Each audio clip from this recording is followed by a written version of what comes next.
Hi everyone, my name is Tamie and I am the US College Academic Counselor for Roeville Sports Academy and Roeville Secondary College students.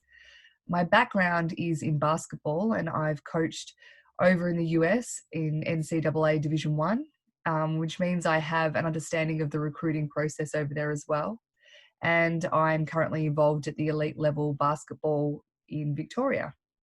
So I want to go through with you today just the requirements for academics in the pathways to the US college system.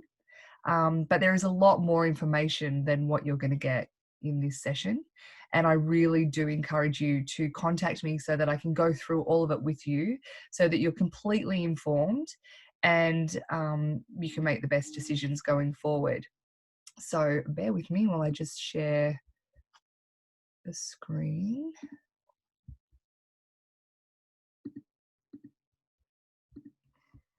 Okay. Okay, so as I said, this is an introduction to the US college pathway. What does the college system look like? So there's three main associations in college basketball in the US, and each association offers scholarships for athletes that are talented enough and can satisfy the relevant eligibility criteria. So the three main associations are NCAA, NAIA, and NJCAA. So the most well-known out of these and what you see on TV and widely considered the best competition is NCAA Division 1. So each association has its own requirements for student athletes to be considered eligible. And eligibility requirements are based on athletic ability, academic achievement, and amateurism. So we'll start with academic eligibility for NCAA Division 1, as that is the most difficult. So first of all, you have to have a GPA of 2.3. So what that means is it's equivalent to a high C. And you also have to complete either an SAT or ACT test, which once you contact me about that, I can explain to you in detail the differences and what you're better suited to. So years 9 through to 12, those reports count. And at the end of year 12, you have to have completed 4 years of English, 3 years of mathematics, 2 years of natural physical science, so that includes biology, chemistry, and physics, 1 additional English, maths, or natural physical science. So, for example, if you completed year 12 maths, that would take care of that component. But it is important to note that you can't do any foundation maths. They don't count. You also have to have 2 years of social science, so that includes history, geography, psychology, sociology, civics, economics, and legal studies. But again, it's important to note that legal studies generally is only counted as a VCE subject. And then you need 4 years of any additional courses in the above areas, and also including language, philosophy, and religion. So again, it's important that you have to have that 2.3 GPA or greater. It is, if you can get higher than that, it is better because oftentimes universities will also have academic requirements and they may require you to have a higher GPA. But in order to satisfy the NCAA, the minimum that you have to have is 2.3. Okay, so academic eligibility for NAIA. This is a 4-year university degree, and so too is NCAA. This NAIA is for the next level student athletes. There's no core course requirements for NAIA. Any year 9 to 12 subjects, including any VCE subjects. So there's no need for specific maths, science, social science. And NAIA does count VCE physical education. So you must have achieved grades of a C and above. So their GPA is 2.0 that is required. And again, that's the minimum. You also need to sit either the SAT or the ACT score, because same with NCAA and NAIA, that works on a sliding scale. So if you have a higher GPA than what is required, your ACT or SAT score can be a little bit lower, and if your GPA is at the minimum, then it would need to be higher. But again, we can go into detail when you contact me. Okay, academic eligibility for junior colleges. So junior colleges are 2-year colleges, and they give you your first 2 years of your bachelor's degree.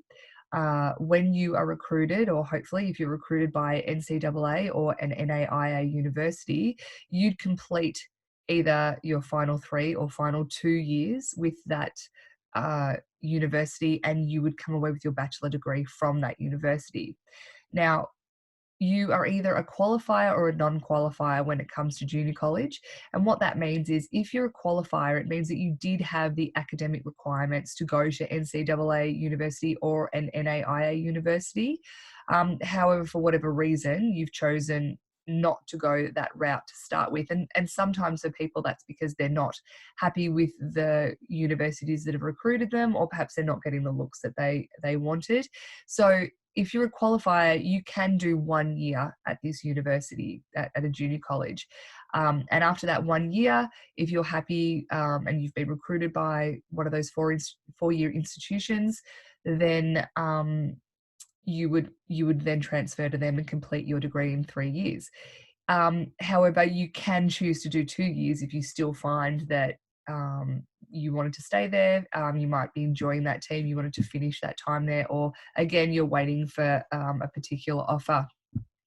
Non-qualifiers are athletes that have not met the requirements for NCAA or NAIA academically, and they have to complete 2 years at a junior college. So once you've completed those 2 years, that's counted as your first 2 years of your bachelor's degree. And again, hopefully recruited by NCAA or NAIA college, and you would complete your final 2 years with them and receive your bachelor's degree from that institution.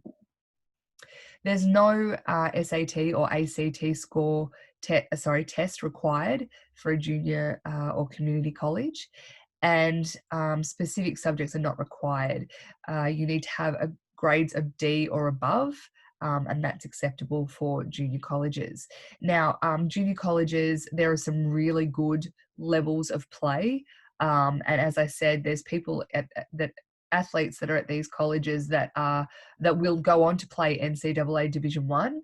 They just don't have academic requirement at that time. So this is definitely a pathway, and one that people should look at if they're not sure that the academic requirements for NCAA or NAIA are the right, well, more NCAA are the right fit for them. Because you also have to keep in mind that if you decide not to go to college, you need to have the subjects required to get into a university degree here. So it's really important to think those things through. Okay, and finally, as I said, there are other options outside the NCAA, which include NAIA and junior college or community college.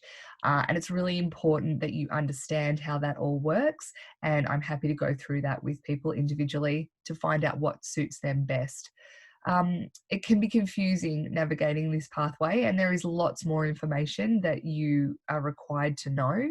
So again, please ensure that you contact me. We can make sure that we help you find the best fit for you.